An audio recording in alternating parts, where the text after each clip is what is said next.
বলিউডে এখন নতুন ঢেউ তুলছে হরর কমেডি ঘরানা। স্ত্রী, বেদিয়া, মুঞ্জিয়া আর থাম্মা এই 4 ছবির সাফল্যের পর এবার আসছে শক্তিশালিনী। আর এই নতুন অধ্যায়ে যুক্ত হচ্ছেন সাইয়ারা খ্যাত অভিনেত্রী অনিত পাড্ডা। ম্যাডক হরর কমেডি ইউনিভার্সের পঞ্চম অধ্যায়ে শক্তিশালিনীতে অনিতের উপস্থিতি যোগ করেছে বাড়তি মাত্রা। ইনস্টাগ্রামে এক পোস্টে নায়িকাকে স্বাগত জানিয়ে আয়ুষ্মান খুরানা লিখেছেন, পাঞ্জাবি কন্যা এসে গেছে, ম্যাডক ইউনিভার্সে তোমাকে স্বাগত জানাই। অনিতের স্বপ্ন পূরণের জার্নির প্রশংসা করে তিনি আরও বলেন, সুদূর পাঞ্জাব থেকে বলিউড, এটি গর্বের বিষয়।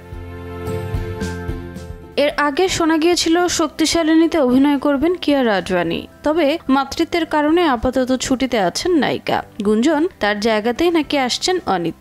ছবিটি মুক্তি পেতে পারে আসছে 24 ডিসেম্বর।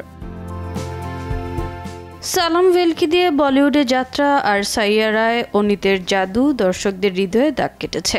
বিশ্বজুড়ে 570 কোটির ব্যবসা করা সেই ছবির নায়িকা এবার নতুন রূপে নতুন ঘরানায়। দর্শকের চোখ এখন তাই শক্তিশালিনীর দিকেই। রোজা চৌধুরী, সময় সংবাদ।